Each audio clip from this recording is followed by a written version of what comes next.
With Jim's phone in my shaking hands, I stared at the bright screen that displayed a single incriminating message. The Pink Door is offering a table for 2 on Saturday at 8:00 p.m. The waterfront view will be perfect for her. I thought my chest tightening like a knife. All of Jim's promises made in secret over the course of 18 years of marriage had vanished in an instant. The man who promised to be my rock in times of trouble had already arranged a candlelit meal for another couple. As I watched the Capitol Hill apartment building I had worked so hard to create disintegrate before my eyes, I could feel the world I had created slipping away. However, once the first shock subsided, a new flame ignited within me, a icy, unwavering determination rather than anger or tears. Jim was mistaken if he believed he could conceal this treachery. I had become more than just his wife. I would transform into Nora Bennett and force him to confront the reality, not via the use of yells, but rather a strategy that would sever his heart worse than a knife. With my grip firmer, I put the phone down and gazed into the kitchen window where I could see my reflection. I am a 43-year-old marketing professor at the University of Washington named Nora. At first glance, Jim Callahan and I appeared to be the picture-perfect pair. 2 successful jobs, a chic condo overlooking Puget Sound, and yearly beach vacations in Hawaii. Friends would always remark, "You guys seem to have it all." However, below that perfect exterior fissures had been appearing for quite some time. I just would not look at them. When I questioned Jim about his day, he would avoid looking at me and give me an explanation about client dinners or how late he would stay up. I convinced myself it was just stress. Until that message ripped it apart, I clung to a falsehood. The sound of running water filled our flat on Friday night as Jim showered. Forgetting and irresponsible, his phone lay on the kitchen counter. Before this, I had never snooped. Belief was both my shield and my honor. I don't know why, but I felt compelled to approach that shining screen. A harsh, uncomplicated notice was sent. After years of pleading with Jim, I finally got my wish to dine at the Pink Door. Too expensive, he had always dismissed it as. Then he was arranging a romantic evening for another person. As a metallic aftertaste flooded my tongue, my heart raced. I refrained from looking any more, but my fingers moved before my thoughts could intervene. The code he uses, the day we get married, 4 numbers that used to signify eternity. After the phone unlocked, I found myself in a whole unfamiliar universe. Communications with a lady called Avery Mitchell, spanning over a year, including messages, images, and whole chats. Young, blonde, and radiating self-assurance, she was a public relations specialist at Jim's financial consulting business. I felt sick to my stomach every time they texted about something morning coffee, her clothes for the day, or some sexually suggestive comment. Pictured above are scenes from a work trip to Portland, when Jim held Avery close, and his smile was the brightest I'd seen in 10 years. That journey came to mind. He had phoned me from the hotel, claiming to be swamped with meetings. As I sat alone in the kitchen, waiting for a guy who had already left, I had believed him. As if I had been pulled into a vacuum, the room whirled about and the air went out. I felt like throwing the phone and screaming till the windows rattled. My heart was pounding like a suffocating beast, yet I remained still, my knuckles white. "Have you gazed upon my gray tie, Nora, coming from the toilet?" Jim's voice pierced through carefree and unaware, as if he hadn't already destroyed our marriage. "Top drawer," I said, imitating a stranger's flat voice. As if I were a bowstring about to break, I positioned the phone precisely where it was. I lay rigid that night at his side with my back to his regular breathing. It seems like I had explained his remoteness so many times. On what many of evenings had I disregarded the strange scent and the clothes that were too sharp?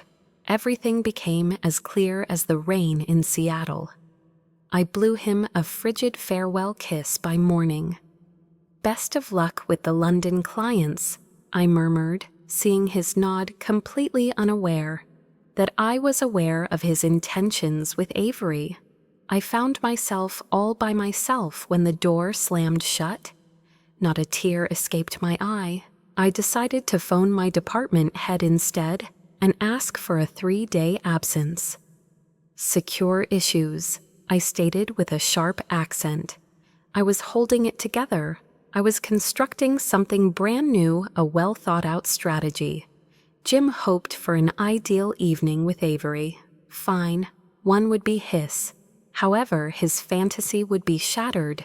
With my coffee iced and my gaze fixed on the metropolis below, I sat at the kitchen table. My 18 years of being an ideal wife had come to an end. There was a different me now. Someone whose job it was to make sure the truth was more brilliant than a picturesque coastline. Aside from the subtle hum of the fridge, there was complete silence in the kitchen. With Jim's treachery fresh in my memory, I remained standing there, gazing at the phone I had just laid down. A chilly, agonizing emptiness seemed to have been cut out of my chest, as if someone had removed my heart. This is the 8th decade. Years of early mornings spent together, late nights spent talking, and vows uttered beneath the moonlight have all been reduced to a series of sexually suggestive emails with Avery Mitchell. The intense agony gnawing at my insides made me want to shout to break the silence. Still, silence prevailed. The opposite happened. I balled my hands into fists and chewed my nails. I was not prepared to snap. At this time, no. As I slumped onto a chair, the hazy Seattle skyline reflected in the window below. Somehow I had failed to see it. There were telltale signs: Jim's late nights, his evasive explanations, and his reaction whenever I touched his shoulder, which caused him to cringe. I had convinced myself that his tension was just work-related and would pass, clinging to a falsehood while he created a hidden universe with her, made me look like a complete fool. I pictured Avery's face, flashing back to that Portland shot, with her self-assured grin and her arms encircling Jim. His smile was so unusual and dazzling that I felt uneasy. When was the last instance when he gave me such expression? The harsh reality hit me perhaps never. Anger, a harsher emotion than pain, arose. Like a tsunami pounding on the rocks of Elliott Bay, it swept through me, scorching and relentless. James had done more than deceive me. He had also cast doubt on my character. Whenever I had doubts about his proximity, I had repressed my feelings and told myself I was being overly suspicious. I, however, was not. I was correct. A spark of insight rather than anger ignited within me as a result of that revelation. By the time my husband returned home, I had grown out of my role as the innocent wife. I was Nora Bennett, and an unfaithful marriage was not what I deserved. With my eyes closed and my breath heavy with the aroma of iced coffee, I slept off. I envisioned Jim sliding the ring onto my finger on our wedding day, his voice unwavering as he promised to always choose me. As a result of his actions, those words suddenly seemed like ash. A fresh idea germinated, though, as the rage subsided. Asking for answers didn't need me to yell or plead. His apologies were unnecessary, re-establishing my self-respect and proving to him that his lies had no power over me were my top priorities. For a long time, I had overlooked his shortcomings and made excuses for him. No more. I would expose his deceit this time. I couldn't stop thinking about how to interpret the images on his phone. He had meticulously prepared Avery's meal at the Pink Door down to the waterfront view candles and her favorite wine. Concealed behind work trips and late meetings, it was a year-long romance that was careful and purposeful. The treachery was deliberate and committed repeatedly. It was not an accident. I would now create my own. Motivated by strength, not malice, I refused to let Jim decide how our narrative ends. Using the pen, I would compose my own. With unwavering determination, I rose to my feet. Jim no longer had Nora waiting for him. She was succeeded by a lady who, faced with reality, would not turn a blind eye. Jim foolishly believed he could beat me in this game. I wasn't about to pass out. I was getting up. He would witness the truth's potential brilliance by Saturday night. As the first light of day broke through the blinds in Seattle, it ushered in a gloomy kitchen. With a chilly mug of coffee in hand, I sat at the table, my thoughts swirling around Puget Sound like a hurricane. Jim's treachery served as more than an injury. It prompted decisive action. He fooled himself into thinking he could keep his romance with Avery a secret by having me cook supper while he lavished her with wine and food at the Pink Door. I disagree with him. Not going to shout or weep was my plan. I intended to expose his deceitful ways one by one until he was forced to confront the reality under the illumination of the lamp. I required a precise, well-thought-out strategy, though, in order to pull it out. I wanted to get to know Avery Mitchell better first. I steadied my fingers as I opened my laptop and went to Jim's financial consulting firm's website. Avery Mitchell, senior PR specialist, was located by a cursory perusal of the company directory. In her profile, shot her blonde hair glistened in the sunshine, and she smiled with the same self-assured expression as in the Portland photos. She was an ambitious 32-year-old who belonged at cocktail events and boardrooms. I took note of her relationships as I scrolled through her LinkedIn profile. There was one name that stuck out: Daniel Harper, who was listed as her spouse, a potential source. When I wanted to find Daniel Harper, I went to social media. I felt my heart twist as his profile showed. Dan, a 35-year-old software developer at Amazon, had a friendly demeanor and a broad grin. With phrases like "grateful for my best friend" and pictures of his family enjoying activities like Cascades hiking and Avery's culinary classes, he posted family moments on social media. Little did he know that his wife was secretly seeing another man. As I gazed at his picture, I saw a man who shared my faith in marriage. It would have been unfair to just inform Dan over the phone, "Your wife is cheating with my husband," even if he deserved to know the truth. I required an understated method that would unintentionally bring him into the spotlight. The capacity to host guest lecturers at university seminars was a hidden strength of mine as a marketing professor. I went into my inbox and composed a message that was both formal and friendly. As a professor at the University of Washington, my name is Nora Bennett, and I wanted to introduce myself to Mr. Harper. Your work at Amazon piqued our interest, and we're now planning to conduct a conference on the function of technology in contemporary marketing. Please consider me for a guest speaker invitation. How about we get together this coming Saturday at the Pink Door at 8 p.m. to go over the details? With a racing heart, I pressed send. Dan responded to Professor Bennett's award less than 1 hour later. I am available on Saturday at 8 p.m. As I read his comments, a peculiar combination of anticipation and anxiety settled into my chest. The first step had been designated. After that, I had to make sure that Dan and I were in a good enough position to see Jim and Avery. Calling the pink door was the first thing I did when I got home. "Good evening," the hostess said, with a kind tone in her voice. "The following Saturday at 8:00 p.m., I would like to reserve a table for two," I stated in a composed manner. "Ideally beside the window on the James Callahan Reserve. We could be partners and I'd prefer to be close by," was an incomplete reality, but it got the job done. "Certainly, ma'am," she said. "With a view of Elliott Bay, we'll seat you right next to their table.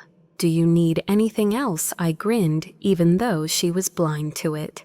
"Just verify that the illumination is subdued. The second step is taken care of. The encounter is crucial."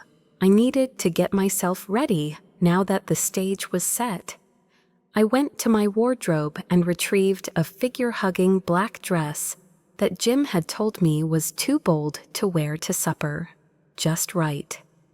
That was the perfect complement to my brand-new, never-worn red shoes which I wore with it.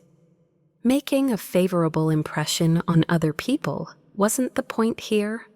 It was a symbol of my dominance, a suit of armor. When I looked into the mirror, I saw a woman who was clearly prepared for fight, rather than the exhausted wife I had been.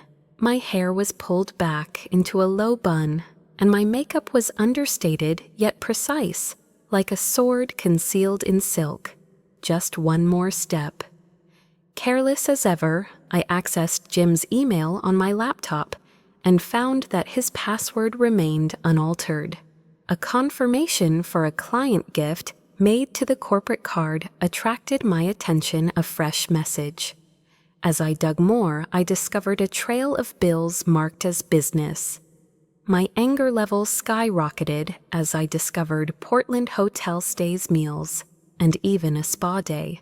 In order to support his affair, Jim was not only cheating, but was also stealing from his employer.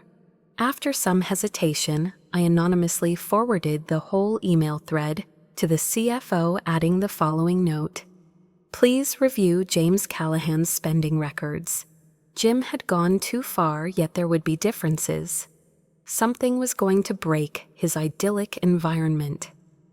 With my strategy finalized, I shut the laptop. Dan and I would sit down next to Jim and Avery on Saturday nights, just inches away so we could see every lie and look. Candlelight from the pink door would light up more than just their meal. I would be the one with the match in my hand, and the truth would be revealed. In the shadowy kitchen, my laptop screen radiated, and Jim's inbox was a labyrinth of exposed falsehoods. After skimming through the dinner bookings and flirtatious messages, I was about to give up when I saw a fresh email. His corporate card showed a bill for a 5-star Portland hotel, with the words "Client Entertainment" on it, and my jaw clenched. The more I clicked, the more the firm's expense account was used on things like lunches at Posh Bistro's spa packages for weekends, and even the purchase of jewelry. Jim was involved in more than just betraying me. He was also stealing from me and committing fraud through his connection with Avery.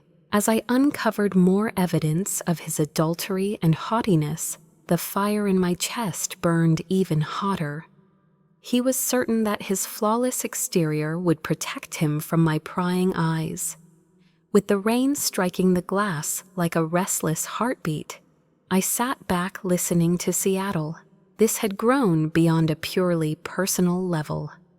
I was not going to allow Jim get away with lying.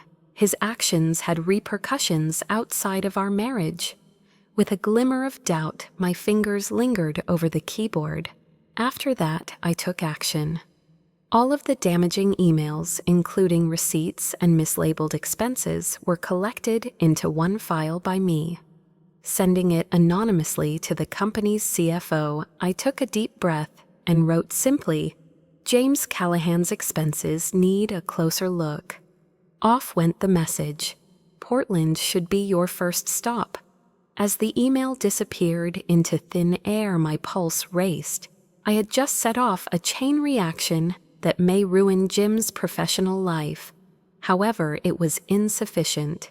At the pink door, not in a boardroom, later Jim needed to feel the weight of his decisions. I double-checked the reservation information by reopening his calendar Saturday at 8:00 p.m. waterfront view with Avery's favorite wine already ordered. He had meticulously planned this treachery, and every detail was a jab. They were blissfully unaware of the impending storm, as I pictured them laughing and clinking drinks. This fresh proof increased the stakes, albeit my strategy with Dan was already determined. It might all come crashing down at dinner if the firm didn't move quickly. Jim's deceit would be revealed to me and everyone else he had lied to. With unwavering determination, I shut the laptop. There would be more than simply a clash on Saturday night. The dust would settle. I was reworking the script as Jim was trying to deceive me. When the lights went out, he'd realize what his decisions had cost, and I'd be the one triumphantly escaping. With its warm lights pouring into Post Alley, the pink door shimmered like a diamond in the Seattle dark.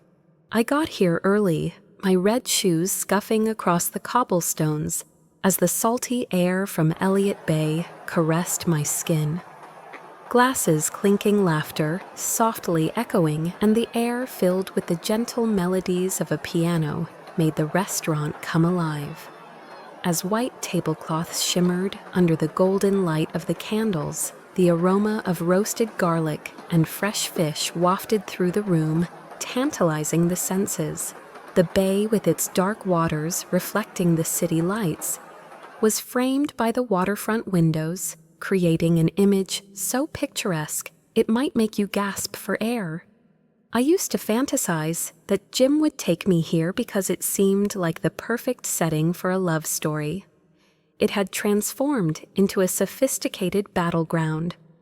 After being shown to my table by the hostess, I sat down beside the window, a few feet away from where Jim and Avery were supposed to be seated.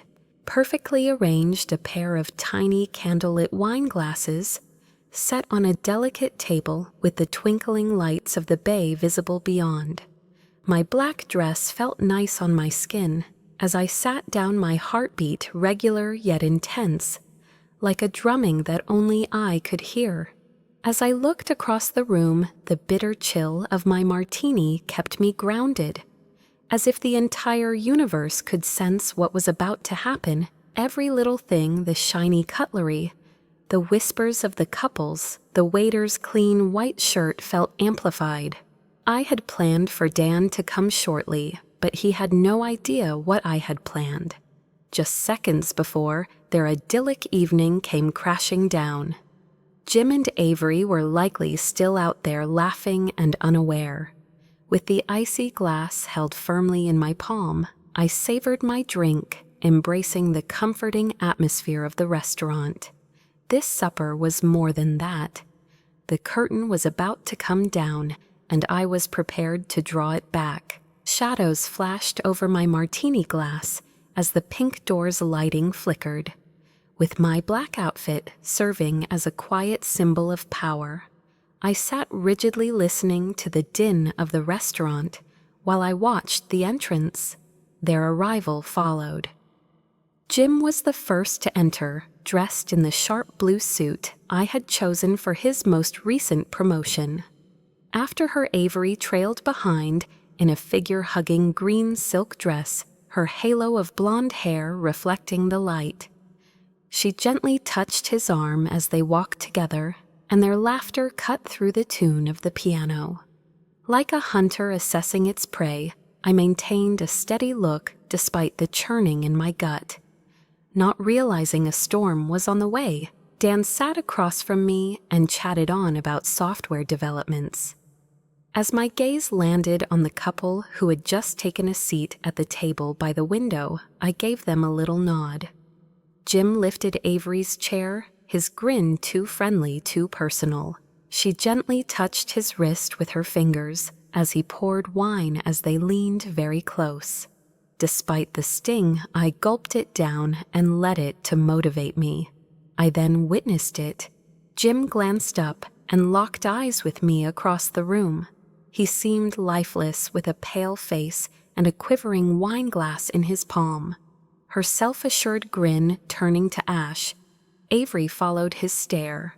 I raised my martini in a false toast and grinned slowly and deliberately. As soon as Dan felt the change, he stopped speaking. "Is everything well?" Nora with a furrowed brow, he inquired. With a voice that is both serene and incisive, I put my glass down.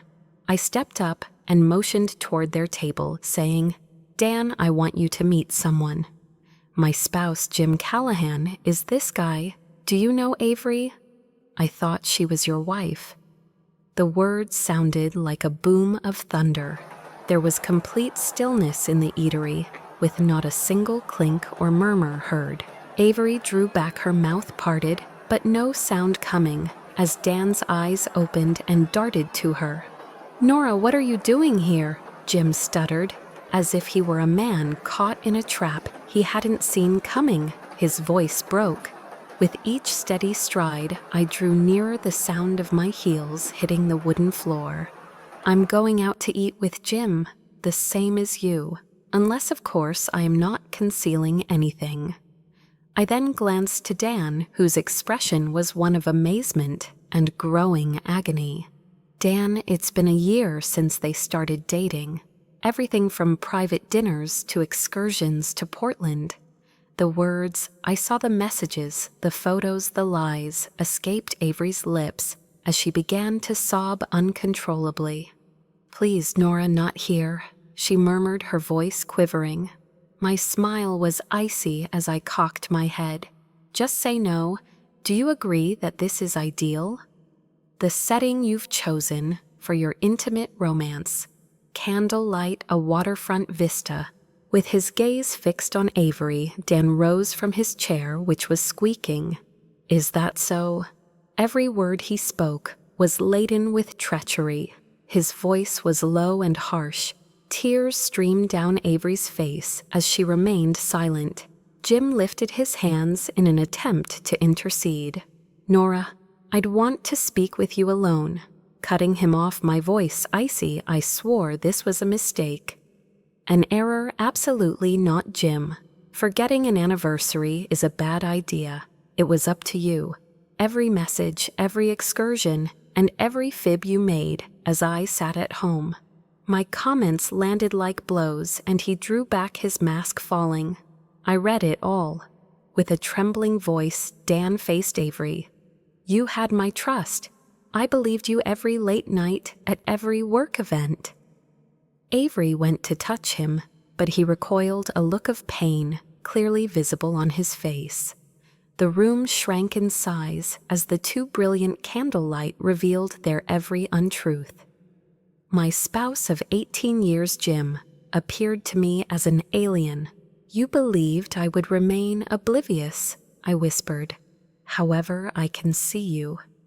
My heart was racing, but I kept my head held high as I turned away from them, leaving them to face the fact that they couldn't run from. A fresh face appeared out of the restaurant's illumination as I stood there, my words lingering in the air. With his brow wrinkled and a phone in his palm, Jim's colleague Mark Reynolds strode up. Jim was the center of his attention. He hadn't even spotted me yet, saying, "Callahan, we need to talk." He raised his voice above the gentle piano music. Already pale, Jim's face took on a ghostly quality. He said, "Mark, not now," but Mark remained unmoved.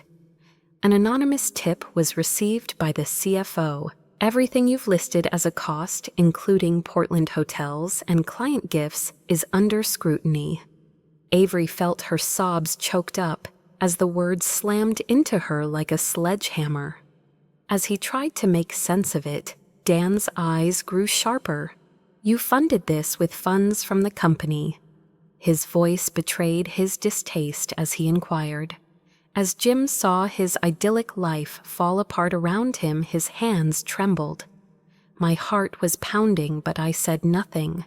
This very second, the email I had sent went off like a fuse I had lighted.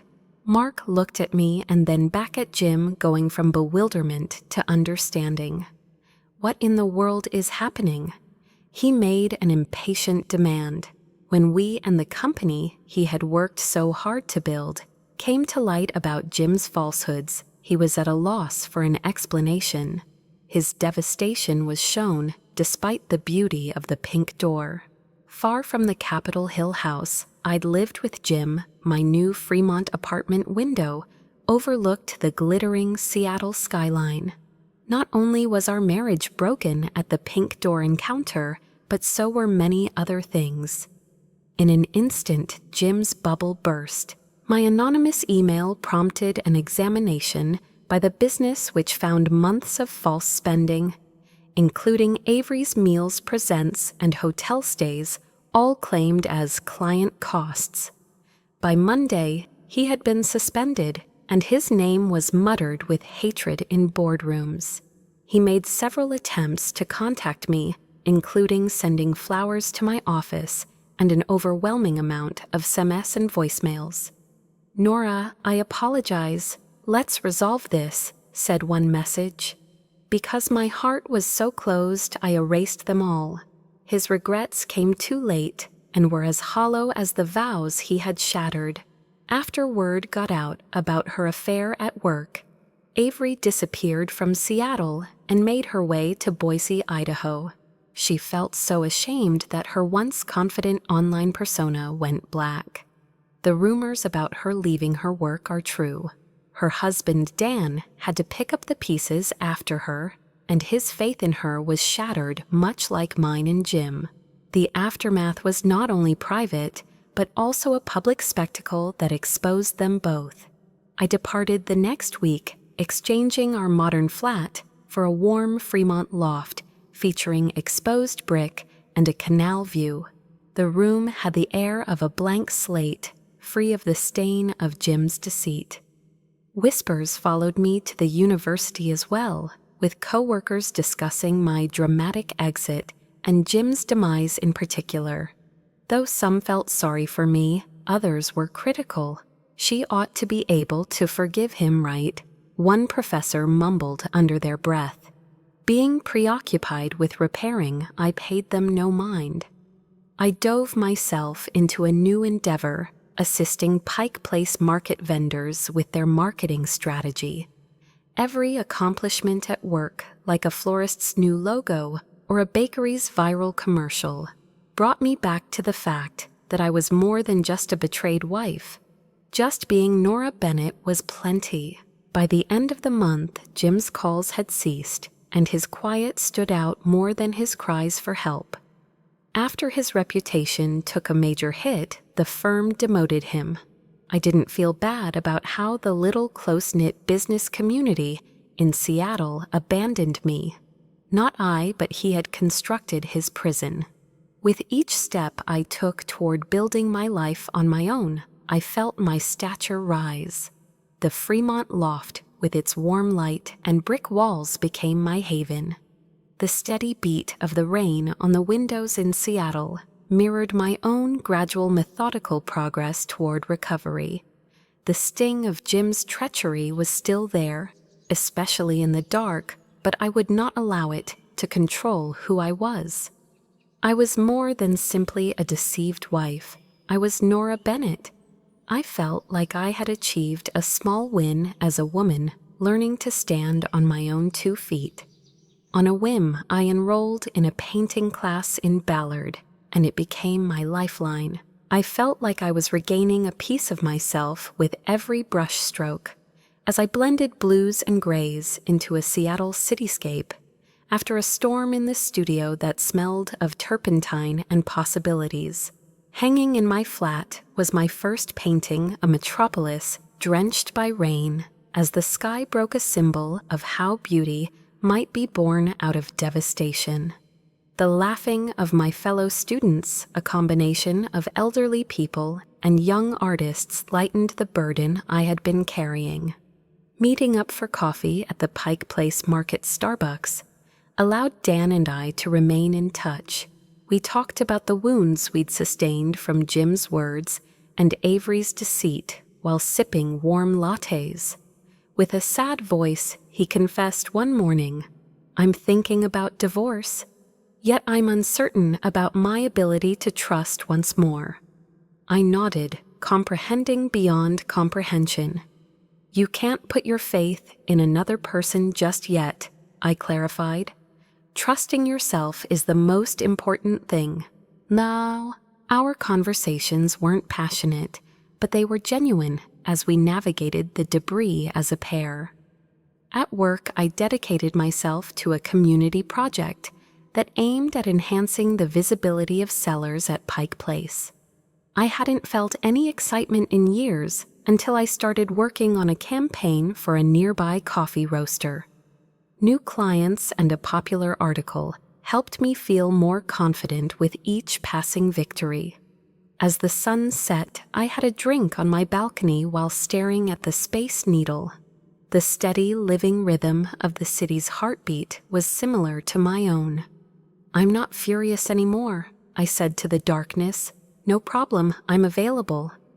Like a bruise softening with time, the pain had not gone away entirely.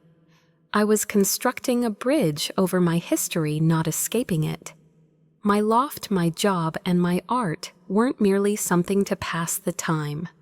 They demonstrated my ability to construct an entire uniquely my own. Step by cautious step, I knew I was rinsing away the last traces of Jim's deceit as the rain swept the city clean. Like the never-ending rain in Seattle, the rumors began at the university and continued on. While they kept their voices down, my marketing department colleagues exchanged quiet looks as I walked past. Was it worthwhile for Nora to destroy her marriage? She's really powerful. Over coffee, one professor whispered something. At a faculty meeting, another more audacious one cornered me. "Really, you had to be so cruel to Jim, didn't you?" "People make mistakes."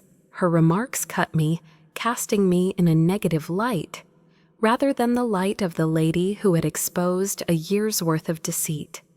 Maintaining a steady voice, I stood tall. "He was not embarrassed by me." She blinked in surprise, but the look of judgment still remained in her eyes. I had ceased covering up his decisions. Word got out even outside of the university. Jim had a buddy who approached me at a fundraiser in Pike Place Market. "Despite your strong exterior, Nora, you have destroyed his life. I thought you could have figured it out." My heart was racing, but I grudgingly put on a grin. "What about his life?" "He destroyed ours." The words they spoke were hard but not crushing, and I went away after just turning on the light. I had disobeyed the unwritten norm in Seattle's close-knit circles, which was to keep family crises quiet at all costs. In Capitol Hill, I discovered solace in a women's support group, a tight-knit community of total strangers who got me. While sipping tea in a warm community hall, I recounted my experience, the supper at the Pink Door, the aftermath, and the curious looks. My hand was gripped by Sarah, a lady who had recently gone through her own divorce. Judging you is simpler for them than dealing with their own weaknesses, therefore they will do it. Her encouragement to keep going was a kiss of death. It wasn't just me. I learned to ignore the naysayers and put my truth ahead of theirs in this group. Meeting after meeting helped me replace the humiliation with resistance which I hadn't realized I was carrying. I wasn't only avoiding their inspection, my pride was stronger than their mutterings, and I was soaring above it. After a year, the lights of Puget Sound reflected off the water. making the Seattle cityscape shine beneath an unusually brilliant sky. Entering the Edgewater Hotel, I stood tall in my form-hugging blue dress, the chandelier light reflecting off my mother's silver jewelry. My mentor, Professor Linda Hayes, was retiring after decades of inspiring students like me, so the event was a celebration in her honor. I felt lighter than I had in years as I clutched a wrapped present, a first edition marketing book that she had always adored. The ballroom was alive with the sound of students and colleagues laughing and the clinking of champagne glasses. After my marriage had ended, I was once again Nora Bennett, defined by the life I had constructed for myself. He appeared to me thereafter. Jim, whose once confident stance had been worn down by time, stood near the bar, his hair streaked with gray and his frame leaner than before. As our gazes locked, time stood still in the room. With a timid grin on his lips, he cautiously approached. His voice was coarse and unpolished, like if he were speaking to Nora. A serene nod from me conveyed my surprise at your presence. "Linda holds a special place in our hearts," he said, looking down as he shook his glass. "I truly apologize to you. My reputation, and my work were all shattered." The words, "I was a fool," he spoke, weighed heavily, genuine yet weathered. Unflinching, I locked eyes with him. "Listen, Jim, I wasn't simply lost to you. It seems like you've been disoriented." With a firm voice and no hint of the agony that once engulfed me, "I wished you peace, but that is your path now." He gave me permission to proceed by stepping back after nodding. As I pivoted, I beheld Dan slicing through the throng in a charcoal sweater, his infectious grin piercing through the onlookers. At a table where we chuckled like old friends, the past faded into the background as he waved and joined me. Without haste, as two individuals seeking refuge in mutual healing, Dan and I had become close. As the evening progressed, I had a sense of completeness.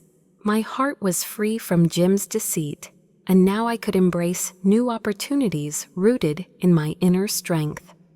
As Dan and I strolled onto a Fremont pier, feeling the chilly wind from Lake Union brush across my skin, the bright lights of the Edgewater began to fade. Our slow, in-depth coffee conversations at Pike Place Market had brought us closer over the course of several months. We had begun a neighborhood initiative together, illuminating Fremont's marketplaces with advertising campaigns that supported local craftsmen. After a busy art fair one evening, Dan stood still by the sea. "Nora, I'm not pushing," he added with a confident yet gentle tone. He brought his warm hand to mine and said, "But if you ever want to build something real, no secrets, just us, I'm here." There was no pressure, just honesty. With a smile on my face, I felt the city's radiance fill my soul. "Dan, let's take baby steps, similar to the present." A subtle promise was taking shape as we stood there watching the moonlight reflect off the lake's waves. Rather than a lofty goal, I just wanted to take steady, measured steps toward my future. With Jim's treachery out of the way, I imagined myself in my loft where I could paint, teach, and laugh with friends.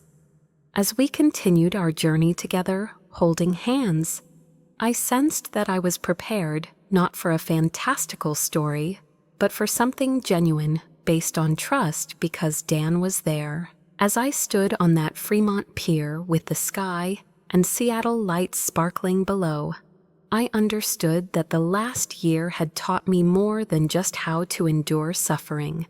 It had taught me how to live. Prioritize maintaining your dignity above anything else. While Jim's treachery was painful, the consequences of ignoring his deceit were even more severe. Listen to your gut and deal with the truth, no matter how painful it is, just as I did. Secondly, you should not be defined by the murmurs of society. even if my coworkers and friends criticized me, and my decisions, their views, aren't necessarily the reality. Just as I did stand up and follow your dreams. Lastly, getting well isn't a sprint, it's a process. Taking baby steps like painting, collaborating with Pike Place vendors, and finding comfort in Dan helped me get back on my feet. No matter how little, hold onto the delights that bring you the most. This narrative is about more than simply surviving betrayal. It's about prospering in the face of adversity. Being true to oneself is courageous in a society that encourages us to be quiet. Just being yourself is sufficient. You are more than a spouse, friend, or position. Listen up, Nora. When life hits you hard, pick yourself up and put your best foot forward.